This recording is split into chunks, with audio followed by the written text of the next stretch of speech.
Gracias. Bueno, Hernán Pasos, artista visual. En realidad, cuando me pidieron para hacer esta charla no sabía qué decir, pero iré hablando un poco sobre lo que ha sido mi vida y quizás en el camino voy avanzando hacia donde pueda haber un punto interesante. Regresé al Perú y conocí a algunos artistas con los cuales se me ocurrió hacer una especie de exhibición que llamamos propuestas, con la idea de hacer cada 2 años o cada año lo mismo, y en donde se reunían 7 artistas y cada uno ponía unas 7, 8 obras, de manera que las personas que iban a ver esta exhibición tenían oportunidad de ver en un solo lugar varias propuestas, ¿no? Lo hicimos bien y nos prestaron el Museo de Arte Italiano, pero solamente duró 2 años, desgraciadamente. Luego, como todo en el Perú, se confundió, se pelearon entre todos, en fin, no sé, no se repitió.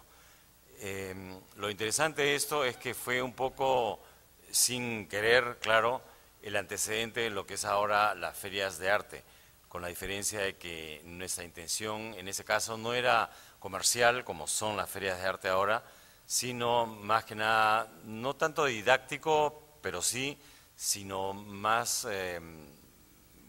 informativo y sobre todo para subrayar esta idea de que una persona pudiera ver en un solo espacio tantas propuestas juntas, ¿no? Bueno, luego seguí el camino en esto y me propusieron hacer una galería, que fue la Galería Rama Dorada, que dirigí por unos 2 años más o menos. Esta imagen, perdón, es uno de los cuadros que presenté en propuestas, ¿no? Hice para este caso 7 cuadros donde solamente traté de usar un color, que fue el rojo, y lo mezclé con tierra negra. Entonces, mi idea era qué tantas opciones se pueden conseguir con muy pocas posiciones, ¿no? Porque siempre cuando he trabajado en arte trato de llegar a los límites de lo que me pueda proponer la técnica que estoy usando. En este caso, el gris era la tierra color que la sobé con cola, y luego, en este como en otras pinturas, tapaba algunas zonas con rojo.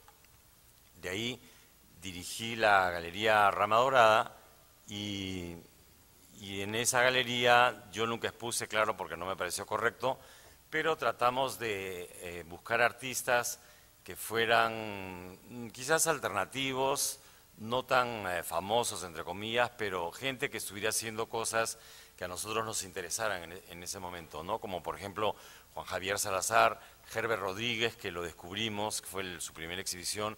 Herbert Rodríguez es un artista, no sé si lo conocerán, que en los años 80 surgió con el grupo Huayco, me parece, y hacían una especie de... tenía una actitud casi como de protesta, buscando otra vez llegar a extremos en lo que es la representación de la realidad en el arte y en fin, ¿no? También pusimos a Juan Javier Salazar, que tiene esa misma actitud, y fotos de Mariela Gois. En fin, tratamos de hacer una como reseña cada año, haciendo exhibiciones de un mes, que no es lo que las galerías hacen, sino más bien ellos hacen de 2 semanas o 3, para que la gente tuviera oportunidad de poder ver lo que este artista hacía, contando con que en Lima uno se demora en ir a las exhibiciones. Luego tuve un disgusto y salí de esta galería y ya comencé a trabajar más en lo mío, ¿no? Donde he estado trabajando todo este tiempo. Y bueno, esto es del inicio, donde lo que buscaba era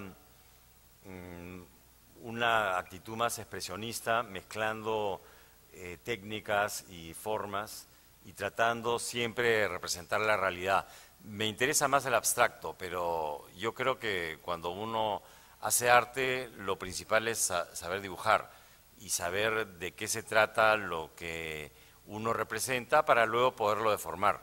Porque si uno comienza deformando sin saber qué es lo que está deformando o poderlo representar bien antes, el resultado no es tan bueno.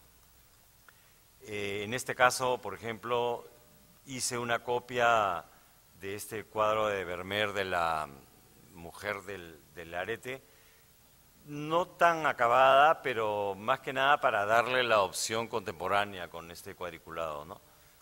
Y luego ya entré en lo que es mi trabajo, sobre todo, que es el arte geométrico. Y en este tiempo lo que hacía era buscar las áreas de espacios y ver cómo los colores pueden interactuar entre sí y qué es lo que uno hace para conseguir un buen resultado, tratando de no buscar un resultado, perdón, otra vez, estético. Es decir, no quería buscar la belleza, a pesar de que creo que la belleza está en todo cuando uno hace arte, pero trataba de buscar un poco lo que fuera, que se me ocurriera en el momento, porque tengo la idea de que el que hace arte no se equivoca. Es decir, el estilo en realidad vendría a ser la equivocación. Cuando uno trabaja algo, lo copia y lo representa, siempre hay puntos en los que no le sale igual a lo que es, pero siempre se repetirán porque es la manera que uno tiene de ver.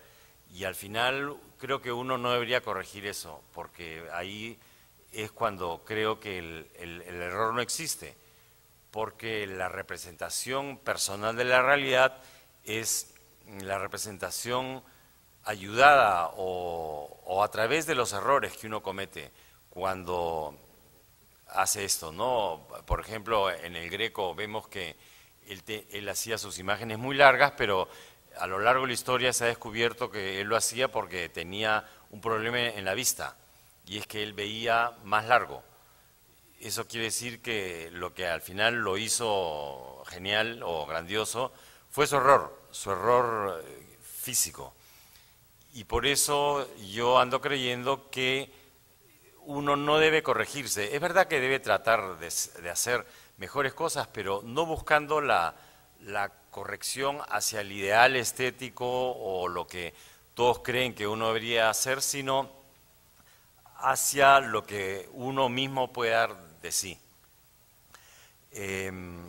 Bueno, luego de esto que hicimos en propuestas, quisiera hablar sobre lo que es la difusión del arte en Lima.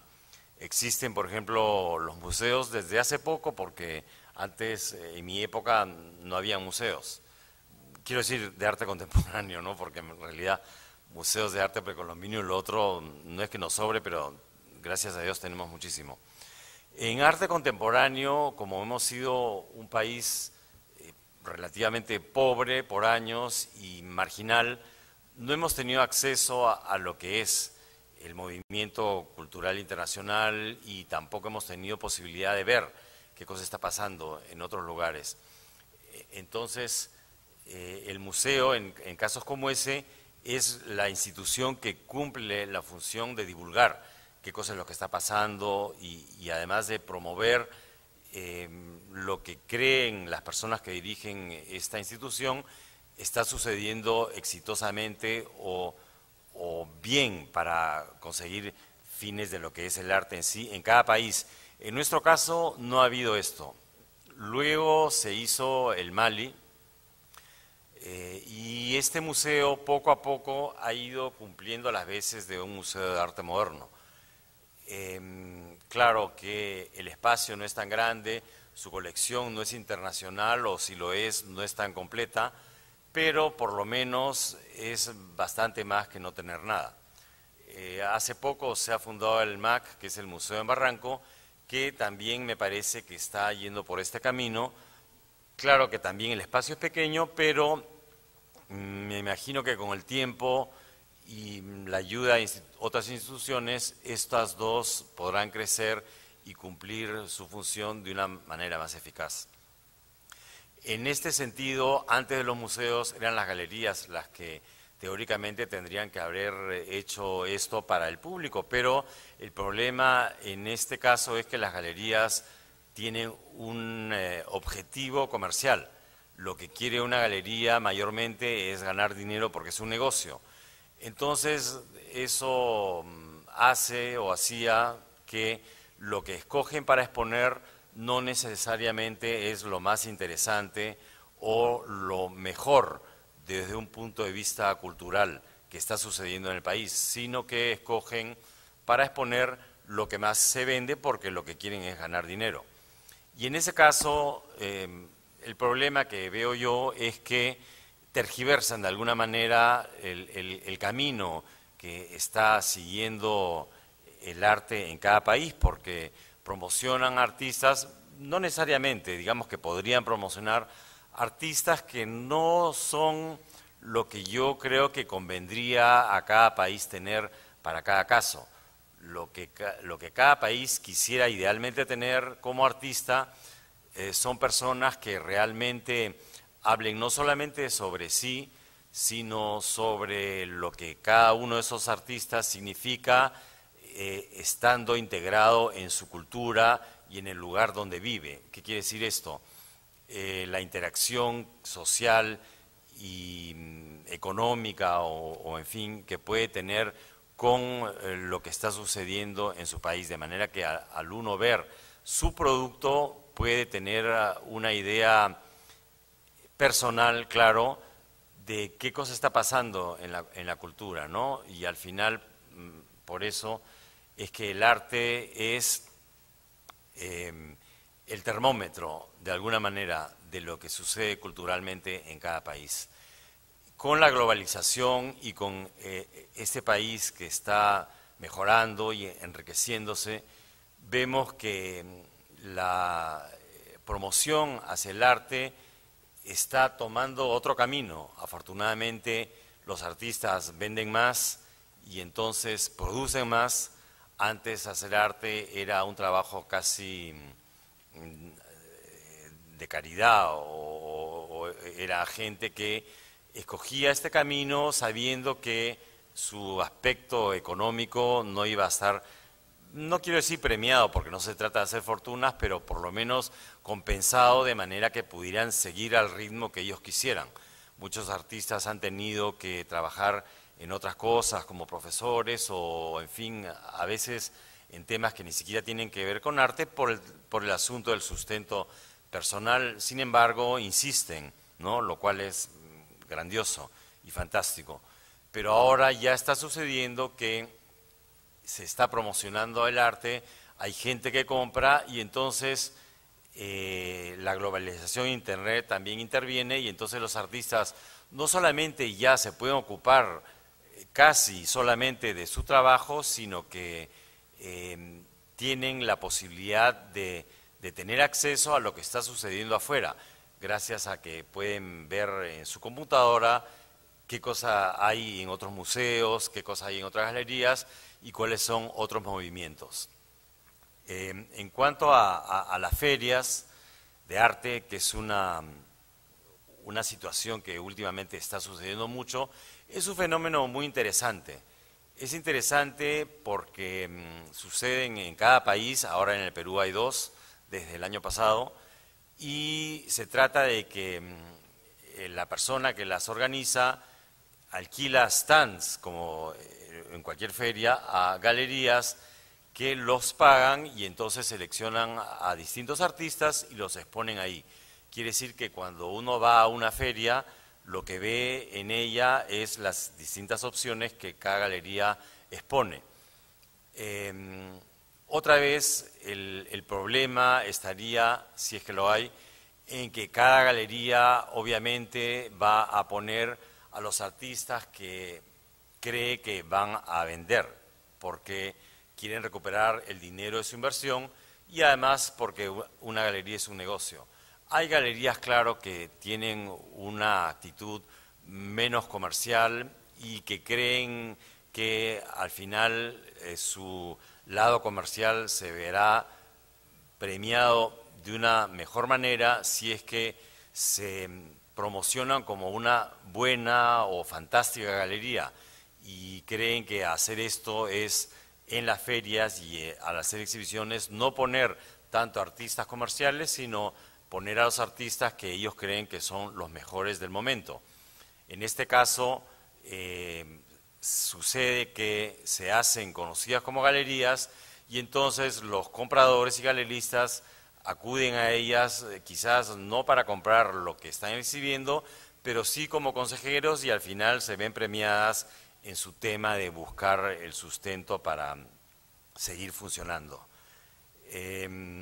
Los problemas en este caso que se pueden presentar en cuanto a lo que es los alumnos de arte, por ejemplo, y voy a este tema porque tengo entendido que este es un momento para profesores, es que puede haber cierta confusión en quienes estudian arte cuando ven que los artistas que son expuestos, claro, ellos no saben qué es ser un buen artista porque los museos todavía no tienen una actitud muy eficiente en el sentido que los espacios para exponer son cortos, escogen un solo artista cada vez y entonces no hay mucha información y entonces los alumnos no pueden tener un acceso a lo que es el desarrollo del arte, cómo ha ido caminando históricamente y la razón para saber qué es lo que hace a una obra de arte buena. La confusión se haría en que lo que ven, gracias a las galerías, a las ferias, es lo comercial. Y en ese caso se puede desvirtuar un poco el acontecer de lo que pasa en arte en este país, sobre todo porque las personas que van saliendo de las escuelas de arte quizás tienen su gusto, por así decirlo, un poco deformado. Es decir, creen que lo más interesante por hacer es lo que se vende. Creo yo que no es así. El arte en realidad es la búsqueda personal de lo que uno es, de lo que el mundo significa, de lo que uno tiene que hacer para que el mundo sea mejor. No se trata de hacer cosas que se vendan, no se trata de construir objetos que entren bien en una decoración, no se trata de eso, ¿no? Y entonces por eso la confusión. Esperemos que los alumnos tengan la claridad como para poder ver en el camino que hay una trampa. Pero creo yo que son los profesores los que tienen que saber con más puntualidad este dato y otros, porque son los profesores los que guían a los alumnos en su manera de ver el mundo, en su manera de crecer. Y el arte es lo que nos apoya en nuestro crecimiento y es lo que nos ayuda a interpretar el mundo y entonces cuando un alumno o una persona joven ve un objeto de arte puede sentir este apoyo, puede sentir esta alegría de saber que no todo es terrible si es que la intención del artista ha sido realmente reinterpretar el mundo, buscar la belleza relativa o en todo caso la verdad y no vender, ¿no? Como es el caso que últimamente está sucediendo. Me gustaría que si alguien tuviera algo que preguntar o intervenir, lo hiciera desde ya, no separar las preguntas para después, cosa que en el camino vamos avanzando y quizás me dan pautas, sí, perdón, para seguir en lo que van preguntando. Sí.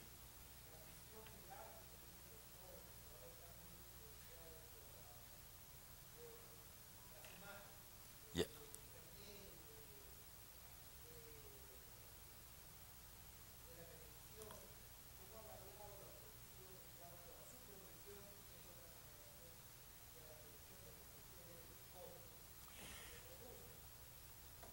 Cada caso es diferente, ¿no?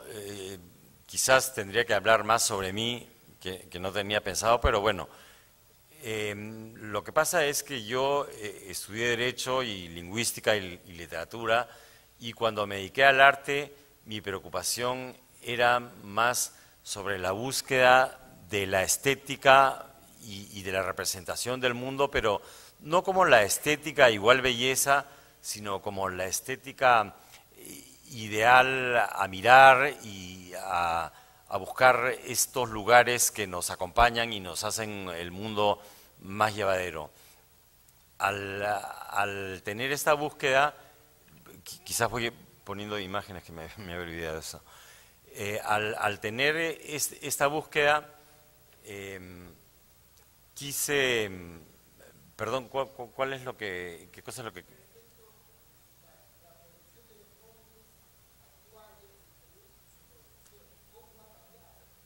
Ah, ya.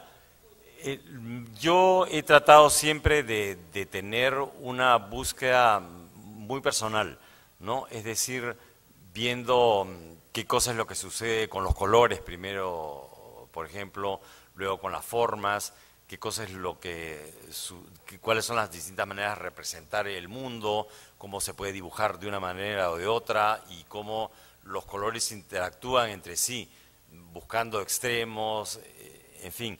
Lo que yo veo que sucede ahora con muchos jóvenes, no todos, claro, porque hay excepciones como siempre, es que están un poco embelesados por este tema de las galerías, las ferias y más que nada el éxito, ¿no? Al final, yo creo que el éxito es un tema muy personal. No habría que medir el éxito con la riqueza, sino más con la paz, ¿no? Yo creo que está más relacionado eso. Y entonces, si es que uno dirige su búsqueda a un éxito relacionado con la paz, yo creo que encontrará un camino más verdadero que hacer un camino dirigido a la búsqueda de la riqueza, porque al final lo que la gente compra siempre cambia con la moda. Entonces el artista en ese caso tendría una actitud un poco volátil, ¿no? Porque tendría que estar yendo de un lado al otro. Ya que veo esta imagen, perdón, sí, sí, ya, perdón, ya. En este momento yo traté de hacer una cosa que llamé como reciclajes, que en el Perú, en la época del terrorismo, el Perú tenía una situación muy difícil. Era muy difícil conseguir cosas, era muy difícil, no había importación y todos lo sabemos, pasamos por momentos terribles.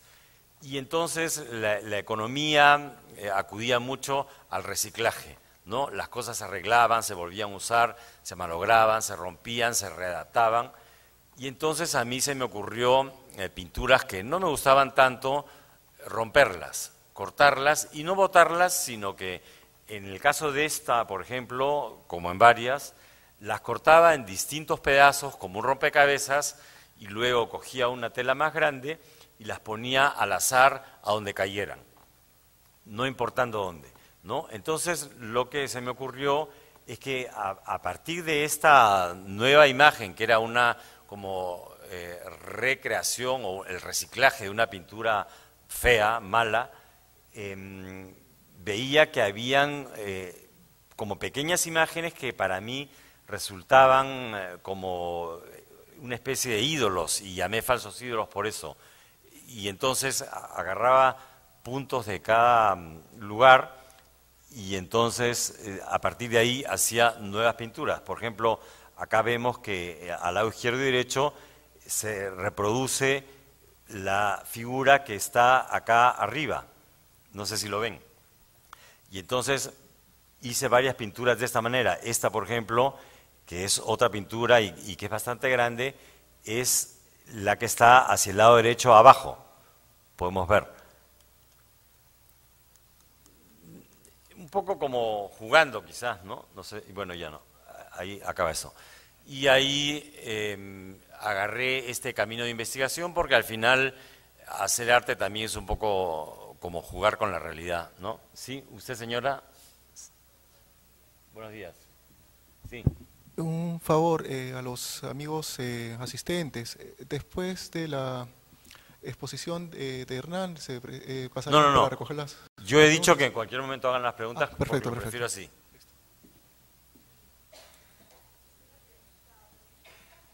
Sí.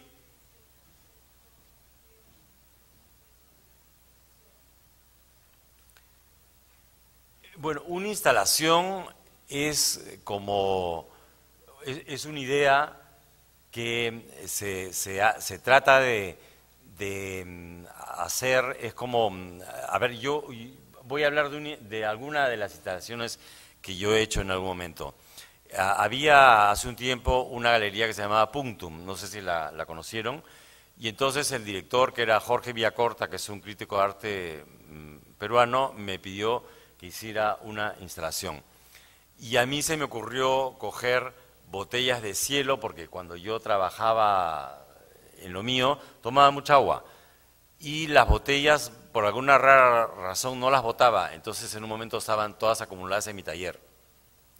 Y entonces se me ocurrió coger esas botellas, cortarlas en pedazos. Qué pena que no he traído la foto de eso, pero bueno.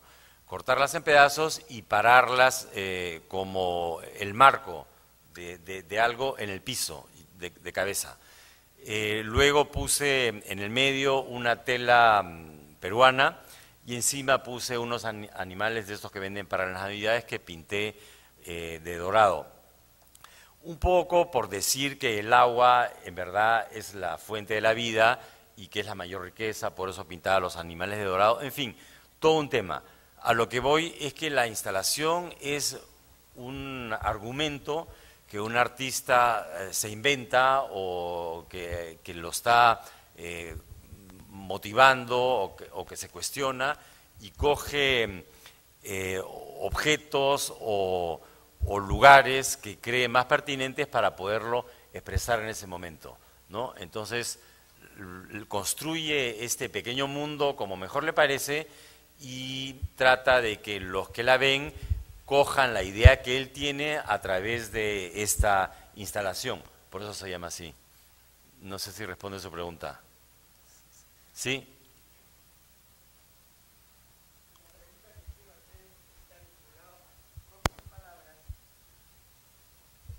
A sus propias palabras, vinculados al ser humano como ser. ¿Ya? También están vinculados a la realidad. Están vinculados a la globalización que sufre el mundo. O sea, está vinculado al universo total. Y hay el elemento clave que usted ha puesto en la llaga, es esa malformación axiológica.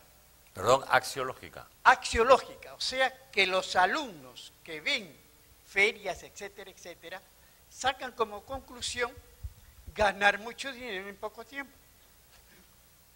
que es la leitmotiv de esta civilización occidental de 2 milenios, que está en proceso de decadencia.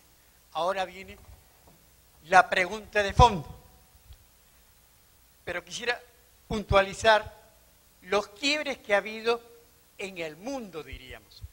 La Primera Guerra Mundial, la Segunda Guerra Mundial, que quiebra totalmente y comienza a desequilibrarse el paradigma o la cosmovisión. Y ahora nos encontramos perdidos con la capa de ozono, con los tsunamis, etcétera, que hay cambios climáticos universales. Ahora viene la pregunta al artista, al mundo y a la realidad del artista.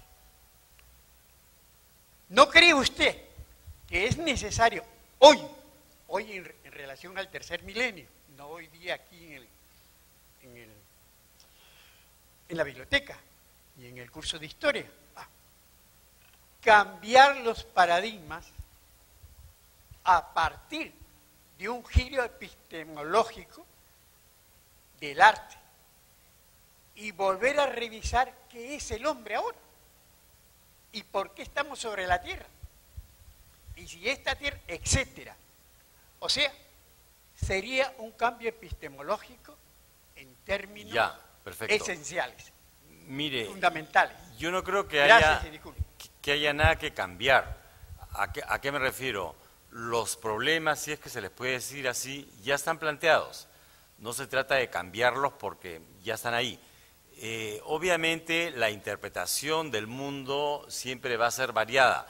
Habrán quienes lo hagan de cierta manera o de otra, habrán quienes busquen ganar dinero, habrán quienes busquen la verdad. No podemos pretender que todos tengan la actitud correcta, ¿no es cierto? La cosa sería, más que cambiar la actitud, saber que hay un problema y que hay distintas opciones, porque tampoco podemos negar que es necesario ganar dinero. Vivimos en un mundo en el que tenemos que consumir para vivir, es decir, no es que salimos a caminar y cogemos manzanas para comer, no, tenemos que ganar dinero, ¿no? Y entonces tampoco hay que rechazar eso del todo. Claro, no hay que convertirlo en un Dios, ¿no? Pero yo creo que tenemos que aprender a vivir con las dos opciones. Habrán quienes vayan hacia una y habrán quienes vayan hacia la otra, y entonces cada quien podrá escoger cuál es la que más le interesa. No hay que tener una actitud dictatorial, creo yo, en ningún caso. Buenos días, Hernán. Yo, aquí. Perdón, ¿qué tal? Bien. Una pregunta. El martes estuvo acá Fernando de Cislo, y ante una pregunta que estaba relacionada con el tema de las instalaciones, habló de los textos que acompañan generalmente a las instalaciones, y dijo algo, más o menos, que cualquier cosa como una pintura que necesite explicarse, o una obra de arte que necesite explicarse, decae, no es arte. Entonces, refiriéndose a que el lenguaje plástico es un lenguaje propio, debe prescindir de toda explicación escrita a través de la palabra, ¿no? ¿Qué te sugiere esa afirmación de Fernando? Mira, lo maravilloso del arte ahora es que todos los medios se están uniendo. ¿A qué me refiero? Ya arte visual no es solamente arte visual, porque ya no se trata de agarrar una paleta y poner colores sobre una tela. Ahora, desde el arte conceptual, por ejemplo, hay mucho arte que se trata de transmitir ideas. En realidad el arte se trata de eso, transmitir ideas. Y entonces muchos artistas han comenzado a usar la palabra como medio de expresión visual, no solamente literario, ¿no? Y entonces convertían, por ejemplo, una definición en una obra de arte. Hay un, no me acuerdo el nombre en ese momento, pero no importa tanto, sino más bien lo que hizo. Hay un artista que quiso hacer una representación de una silla, ¿no? Entonces no agarró una tela y pintó la silla, sino que puso la silla en la galería, es decir, agarró la silla como si yo la pusiera ahí, y puso en la pared la palabra silla, con la definición del diccionario. Y entonces esto lo convirtió en una obra de arte. Duchamp, por ejemplo, agarró una máquina de tejer o de coser, la envolvió en una tela y la amarró, y la convirtió en una obra de arte. ¿Por qué? Porque lo que planteó él al hacer esto es que hacer arte ya no solamente era inventar, porque al final quien inventa, sino era reinterpretar la realidad. Pero para reinterpretar la realidad no necesariamente uno tiene que partir de cero, uno puede voltear la realidad que ya existe. ¿Por qué digo esto? Porque esto amplía nuestras posibilidades. Quiere decir que si nosotros queremos, por ejemplo, hablar sobre un vaso y pintarlo, de pronto también queremos que el que lo vea el agua, entonces ponemos el vaso con el agua adentro. Eso es una manera de explicar, pero no es explicar la pintura del agua, sino es explicar nuestro pensamiento, nuestra actitud. Y en el arte se trata de eso, explicar, antes con imágenes, ahora de una manera más completa, explicar lo que se nos ha ocurrido, lo que nosotros queremos decir que el mundo es, ¿no?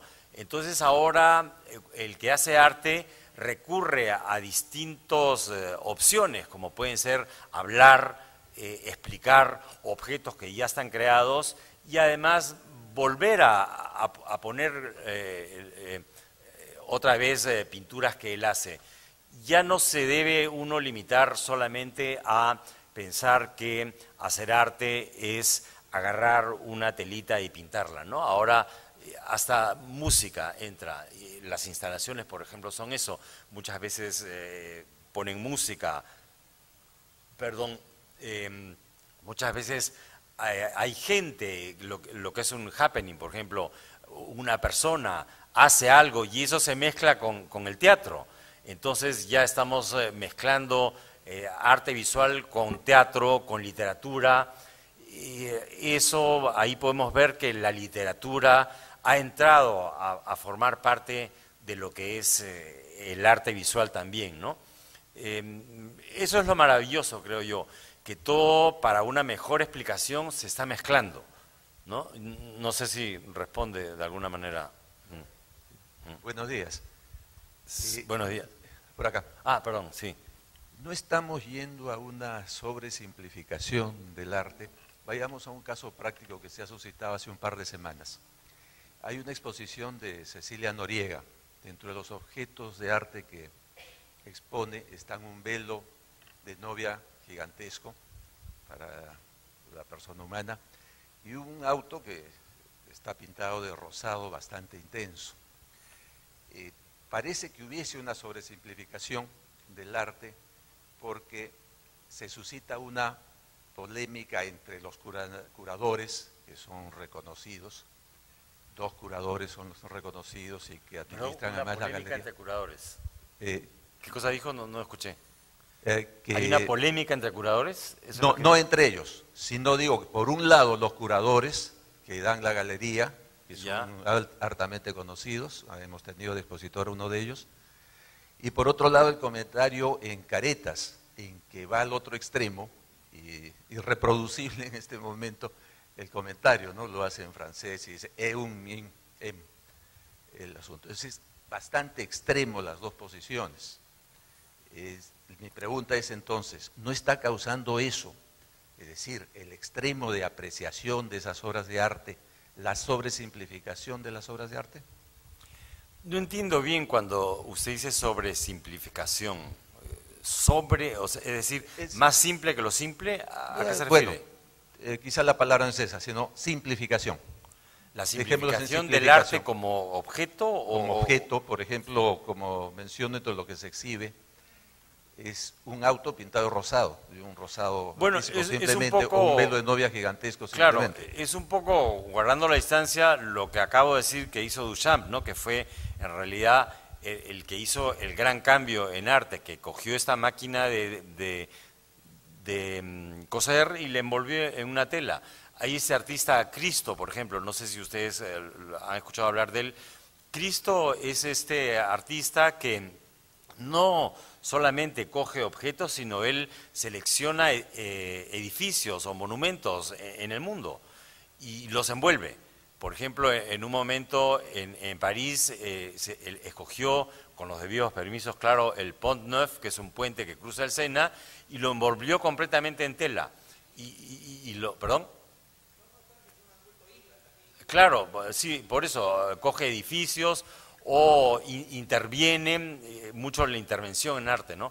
Interviene espacios envolviéndolos o forrándolos en plástico o subrayándolos, poniéndolos una gran masa de plástico alrededor.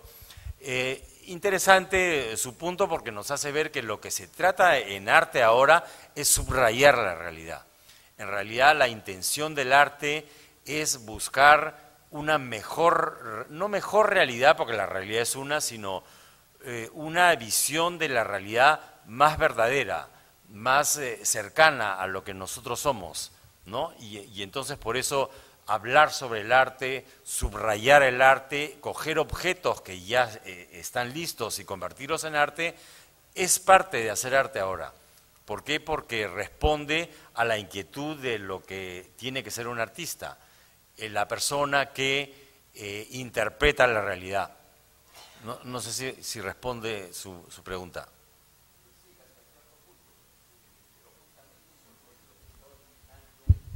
¿Qué es arte y qué no es arte? Bueno, en realidad no interesa un debate sobre qué es arte o qué no es arte. Cada uno tendrá su propia concepción del arte, ¿no? Yo les podría decir una cosa, pero yo no soy dueño de la verdad, ni usted, ni el otro, ni el otro. Al final, el arte, digo yo, es la interpretación de la realidad, es buscar, podría decir, la felicidad, la alegría, la tristeza, buscar nuestras emociones. Es un camino.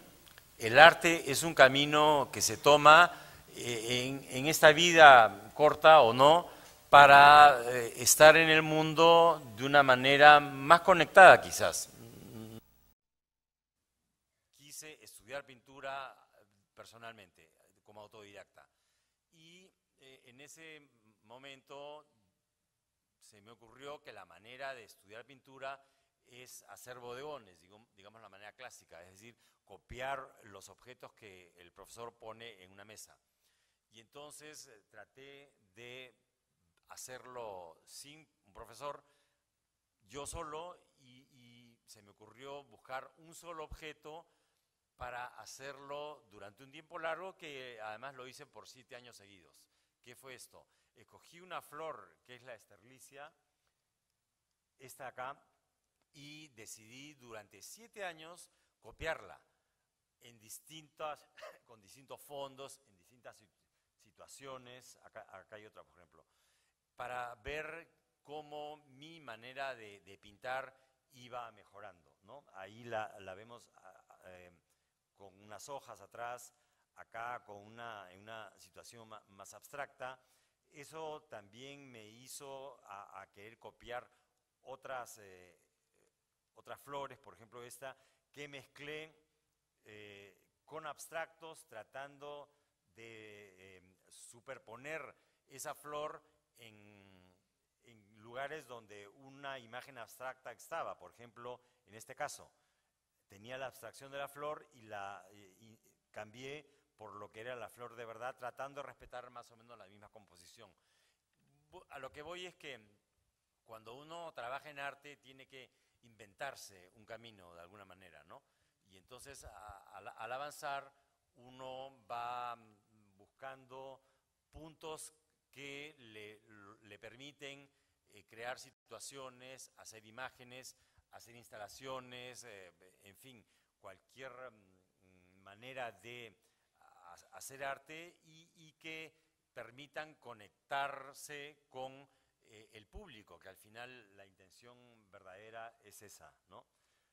Luego de trabajar esto ya pasé más hacia el abstracto otra vez, que como dije al comenzar, es mi intención más intensa, si es que se puede decir. ¿Alguna otra inquietud a partir de...? Buenos días. Sí. ¿El arte moderno, el arte contemporáneo es profano? ¿Es qué, no?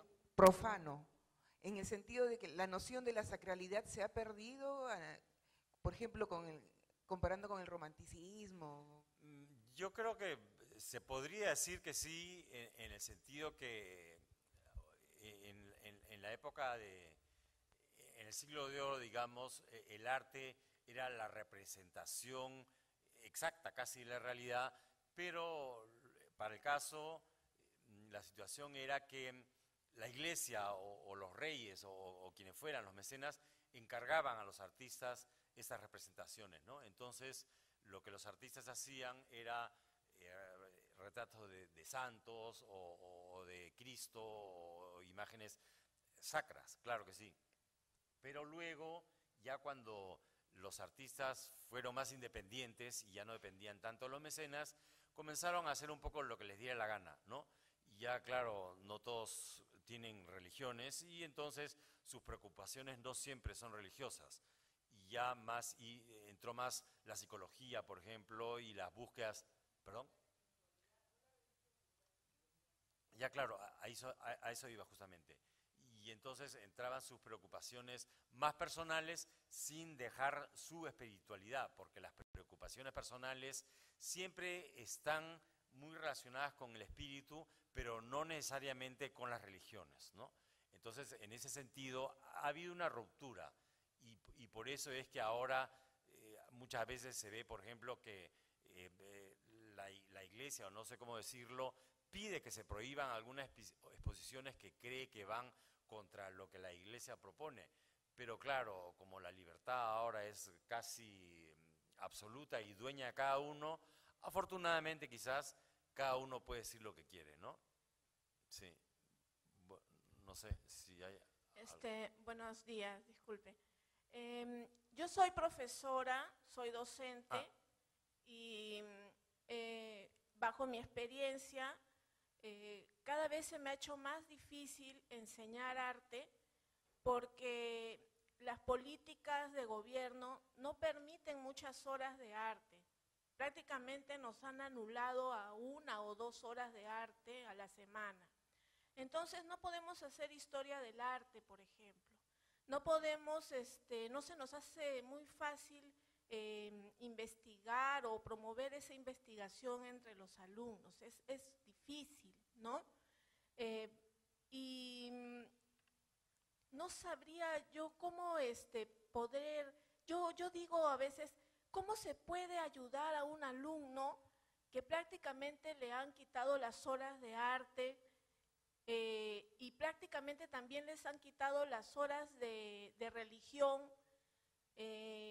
¿Cómo se alimenta la espiritualidad de un alumno?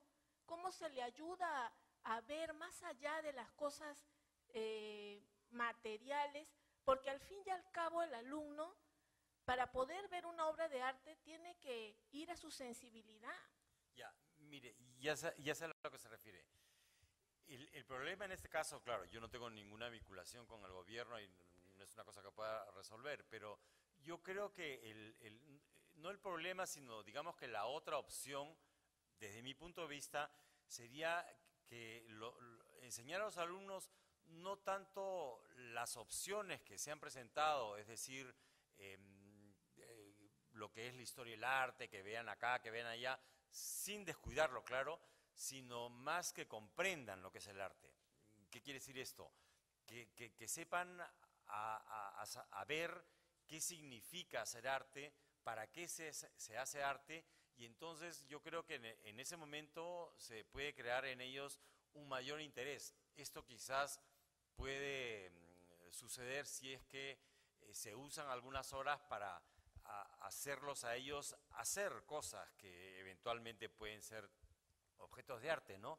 Y que comprendan que el arte al final es la representación de la realidad. Cuando ellos comprendan esto, yo creo que cuando vean los objetos de arte dentro de la historia, los cuadros que hay, vayan a museos, ya van a saber por qué están ahí y qué cosas es lo que significan.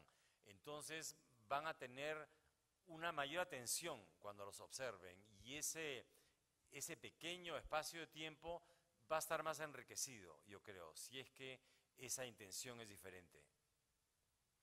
Sí, acá. ¿Qué tal? Sí. Como mencionó el tema de las galerías, del que estaba hablando inicialmente, quisiera que nos haga, por favor, algunos comentarios sobre la explosión de precios que ha habido, digamos, en cuanto a obras artísticas, digamos, ¿no? En donde se puede llegar, por ejemplo, a extremos ya que pueden llegar a ser hasta ridículos, de que alguna obra de arte puede llegar a costar 200 millones de dólares, ¿no? Como es un tema que responde más a criterios mediáticos, pero en verdad no quisiera yo dar una opinión, sino lo que usted piensa sobre eso, ¿no? Como si fueran futbolistas, sí, prácticamente, comprendo a dónde va su pregunta. Yo creo que es un tema más económico, ¿no? Y yo creo que está más relacionado con las crisis en la economía en el mundo. ¿Por qué lo digo? Las crisis que han habido en la bolsa, por ejemplo. Mucha gente con capitales, con grandes capitales, invierte su dinero en la bolsa. ¿Qué es esto? Compran acciones, esas acciones, cuando la empresa funciona bien, crecen en su precio, esta gente gana dinero. Muchas veces esto se rompe ¿Por qué? Porque los gobiernos entran en crisis, las compañías quiebran, las acciones bajan, la gente pierde su dinero. Entonces, los grandes capitales han estado buscando dónde poner su dinero de una manera muy segura. Y entonces han descubierto que las obras de arte no pueden tener esa ruptura que tienen las empresas. ¿Por qué? Porque ya están. No es que van a depender de un funcionamiento, sino que son el resultado, ¿no? Y además que es un resultado que tiene una influencia directa con el mundo, con la cultura. Y entonces eso ha hecho que estas empresas comiencen a comprar obras de arte con hambre casi, ¿no? Con hambre porque lo que quieren es asegurar su dinero y eso ha generado una competencia en la búsqueda de las piezas más importantes, que son las piezas que inevitablemente van a seguir creciendo en su valor. ¿Por qué? Porque son piezas que son clásicos, por decir, que no tienen errores, como pueden ser obras de Leonardo, Van Gogh, por ejemplo, que es quizás de lo más caros, o Picasso, o artistas que han dado sus posiciones en el arte, ¿no? Y entonces esta gente, estas compañías, estos capitales, compran estos objetos y están multiplicando esos precios inevitablemente. Y eso, por supuesto, es como una pirámide, ¿no? Entonces sucede a menores escalas, en países menos pudientes y en capitales menores, claro. En el Perú, por ejemplo, hay gente que tiene su capitalito, por decirlo, y no compararlo con grandes empresas americanas, que quiere preservarlo, entonces deciden comprar ciertas piezas que creen que no van a bajar de precio, muchas veces no se equivocan, y entonces tienen su capital guardado mejor que en los bancos, en la mayoría de los casos. ¿Por qué? Porque la moneda baja de precio, fluctúa, mientras que el arte permanece. Los objetos visuales son lo que son, no obedecen a cambios de economías ni movimientos de ningún otro tipo, ¿no? Ni otro tipo de, ¿cómo se puede decir?, faltas, ¿no? De petróleo, de lo que fuera, están ahí. Es un poco por eso, yo creo.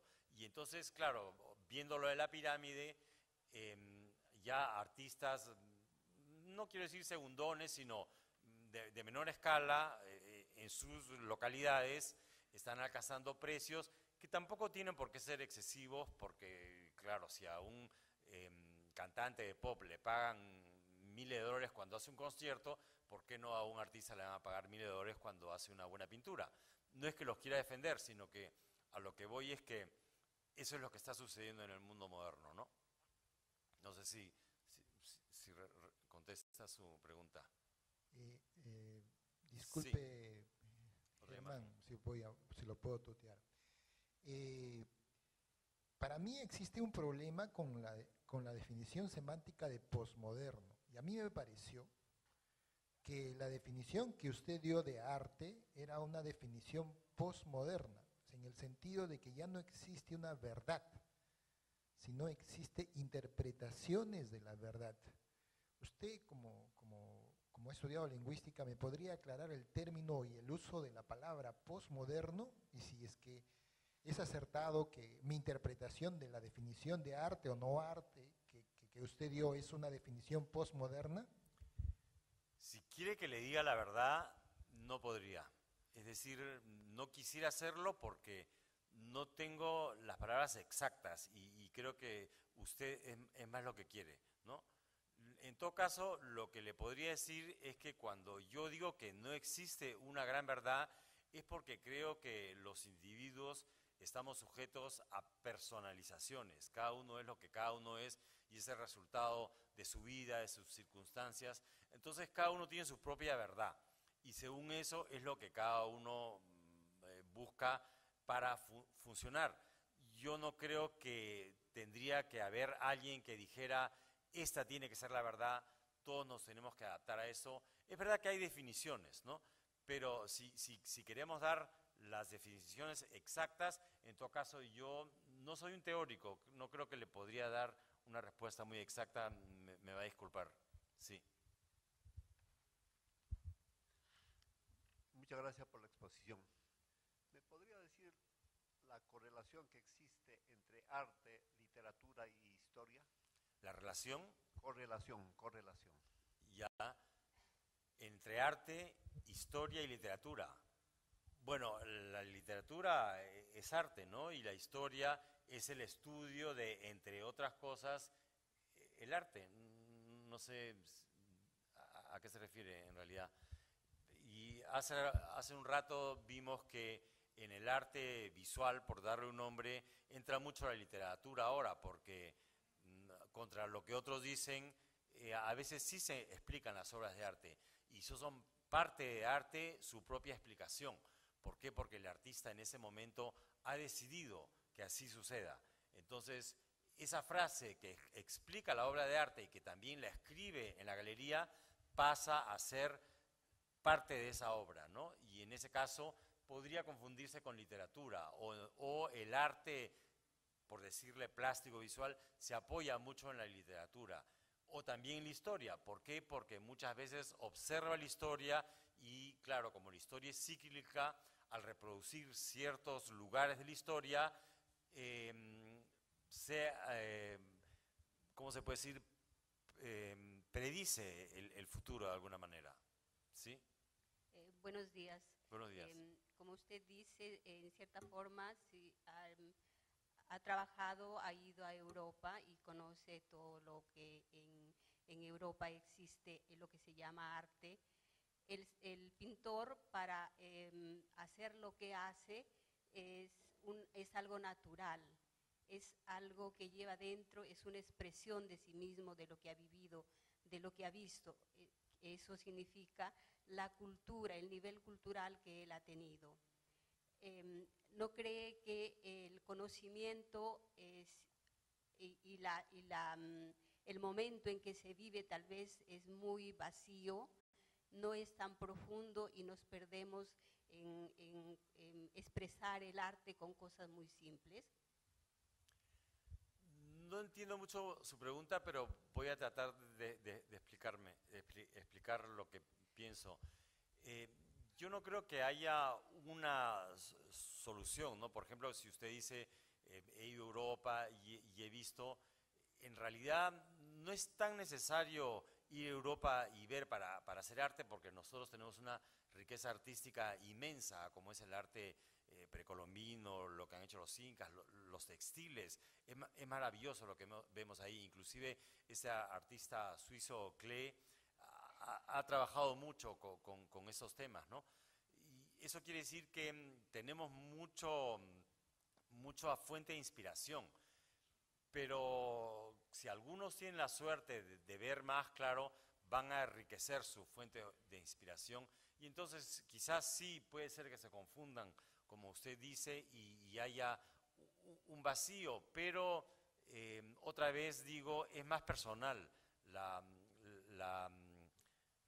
solución, porque cada individuo tendrá su propia manera de enfrentarse a esa situación, ¿no? Algunos tendrán una actitud frívola, otros buscarán una situación más de búsqueda personal y no tendrán quizás una actitud tan frívola. En todo caso, en arte no debemos de generalizar, porque cada caso particular es único y eso es lo maravilloso, ¿no? Sí. Hernán, una cosita. Yo quiero preguntar sobre la crítica de arte. Hace un tiempo había una frase, se repetía, que decía que el crítico de arte era como un eunuco. Puede opinar mucho, pero no puede hacer nada al respecto. Yo creo que actualmente sí pueden hacer mucho al respecto, y de hecho se erigen a veces los grandes árbitros, que en los medios deciden quién es el artista al que hay que consagrar, o al que ellos aclaman y al que hay que seguir, y a quienes los desprecian. En tal sentido, yo quiero preguntar sobre la crítica de arte.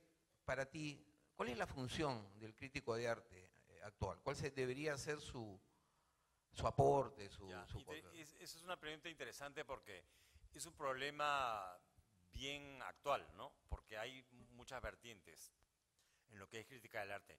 Yo creo que el crítico de arte ahora es el historiador, del arte, ¿no? Es decir, es una persona que debe de procurar saber qué cosa es lo que está sucediendo en arte en el sitio donde vive y luego tratar de explicar de qué manera los artistas están respondiendo a las inquietudes de lo que sucede en el lugar donde viven. Y entonces el crítico es un poco un relator, es un poco un, ¿cómo se puede decir?, un historiador otra vez, ¿no? Es la persona que explica cómo los artistas están reaccionando frente a todos los problemas sociales y todos los problemas más actuales de su cultura. Lo que sucede a veces es que a los críticos se les da mucha pista, por así decirlo.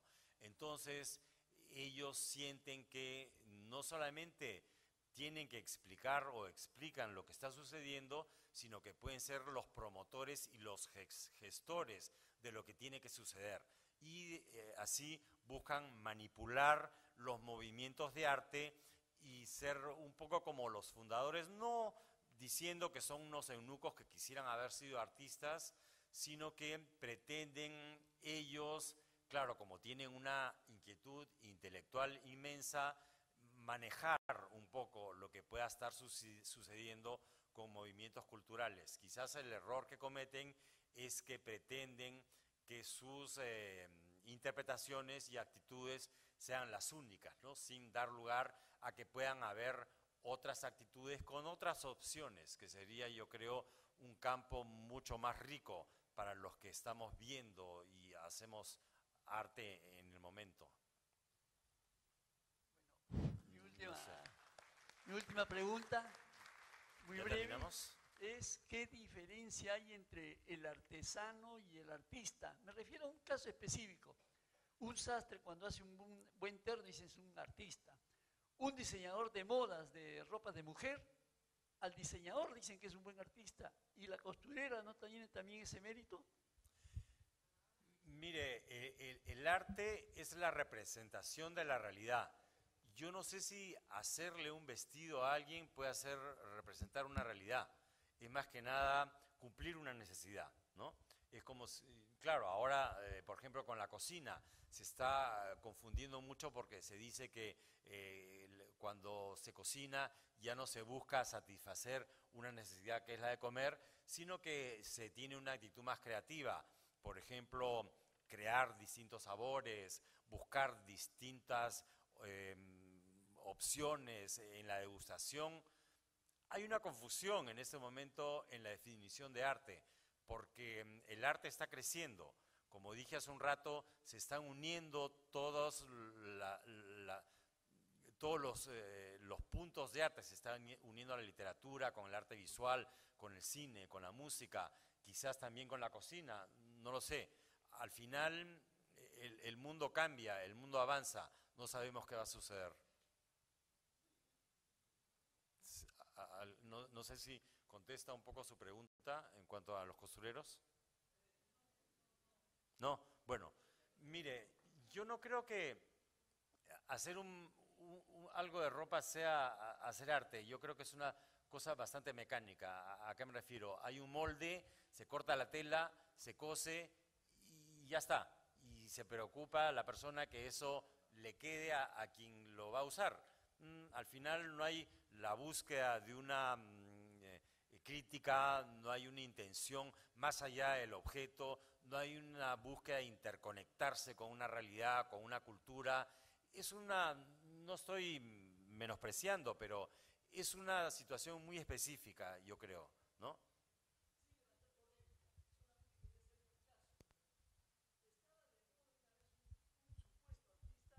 Usaba una bicicleta y esparcía pintura, entonces se puso de moda. Esa es una manera de hacer arte, inclusive hay artistas que utilizan esas técnicas, supuestos artistas.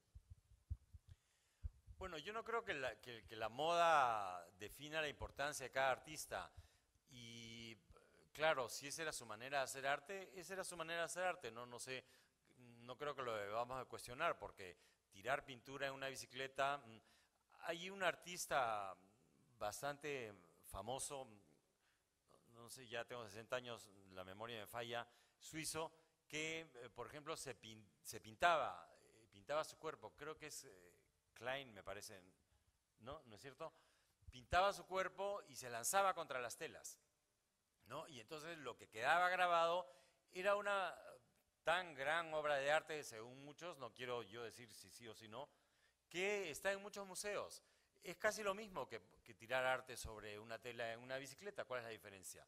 ¿No? A lo que voy es que las maneras de hacer arte son personales, cada uno puede buscar sus propios medios. La cosa es que lo que uno quiera es representar un pensamiento, ¿no? O representar una situación, o representar una diferenciación de la vida doméstica y cotidiana con lo que es el ser humano como un ser creativo y lleno de imaginación. De eso se trata un poco el arte, yo creo. Y si una obra de arte responde a estas dos o tres inquietudes, yo creo que sí se puede considerar como una obra de arte. Perdón, acá solamente quiero defender un poquito mi posición. Yo soy diseñadora de modas, me formé en Europa y ahí aprendí que para ser una buena diseñadora tengo que ser culta, no a 180 grados, sino a 360 grados. La moda, la verdadera moda, la alta moda, es construida, es trabajada artesanalmente. Se trabaja también con molde, como usted dice, pero eso es industrial. Solo eso. Gracias. Gracias por su aporte. Interesante que diga esto y que hable de la moda, porque, como dije hace un rato, yo creo que la definición de arte se está ampliando en estas épocas. Entonces, no sabemos si dentro de 20 años, 10 años, mañana, la cocina va a ser parte de lo que es hacer arte, la moda va a ser parte de lo que es hacer arte, la arquitectura ahora, por ejemplo, está entrando en lo que es hacer arte, está ganándose su posición. Entonces ya no podemos limitarnos a decir que una obra de arte es una telita llena de colores. No, ahora una obra de arte es el resultado de un pensamiento. ¿Alguna otra pregunta? ¿Sí? ¿Usted levantó la mano? Sí. ¿Hay un micro?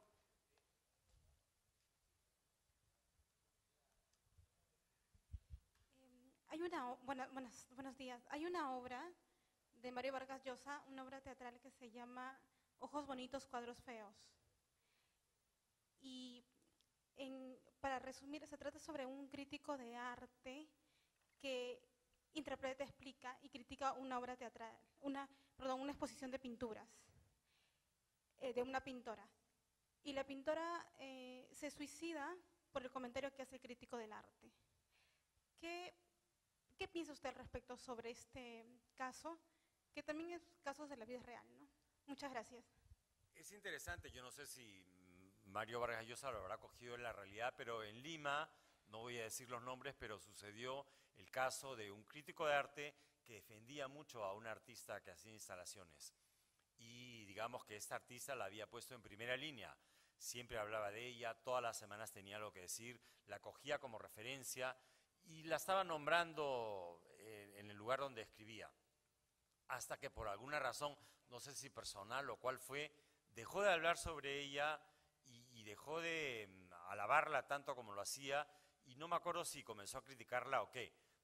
Quizás por problemas personales a los que entró el artista, porque desvió un poco su camino, no nos importa. El caso es que esta artista se deprimió, por así decirlo, ¿no? Trabajó menos, vio que tenía menos apoyo, y sí, un poco como que sucedió casi lo que sucedió en esa historia de Vargas Llosa, ¿no? La literatura coge ejemplos de la realidad para crecer. Y lo interesante ahora, uniendo todos los puntos, es que vemos que cómo los críticos de arte pueden influir en que un artista avance o retroceda. Desgraciadamente somos humanos débiles y todos buscamos un poco de apoyo, ¿no? Pocos son los artistas que se aíslan y trabajan sin depender de este aplauso. los más grandes generalmente, pero los otros sí creo que necesitan que los apoyen de alguna manera. Por eso es que muchos de los críticos se han cogido de este punto débil para tratar de manipular las situaciones. Hernán, por cuestiones de tiempo, esta sería la última pregunta. Perdón. Sí. Saludo, Hernán. Un poco regresando a su obra, que es una obra bastante interesante. Usted nos ha mostrado primeramente una flor natural, en su estado natural y sus formas naturales iniciales, ¿cierto? ¿No? Posteriormente usted va conceptualizando, va desmaterializando la forma y lo va sintetizando hasta llegar a una forma casi abstracta. Lo que faltó ahí fue el concepto. Entonces estaría muy relacionado con el ejemplo que usted puso de la silla.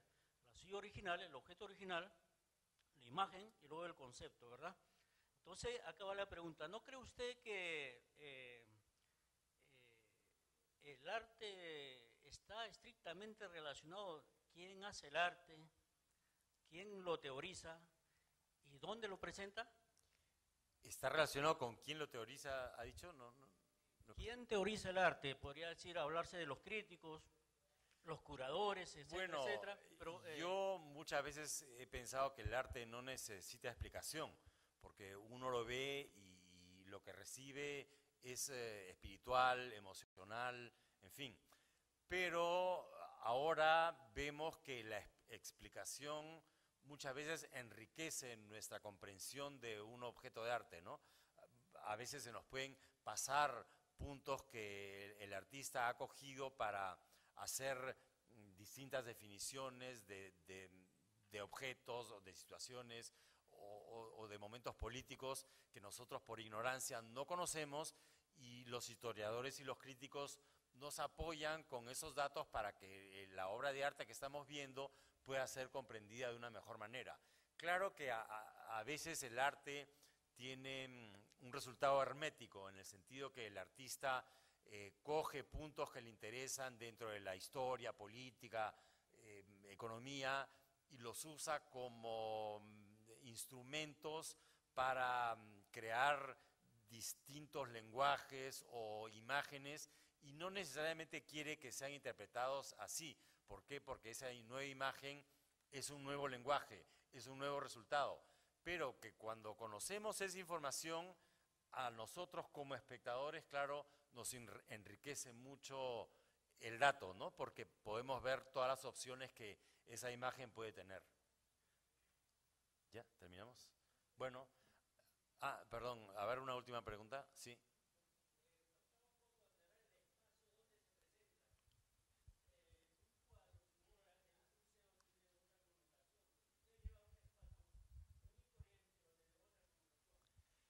Ya, lo que pasa es que uno no hace las obras de arte para que tengan connotación según los espacios.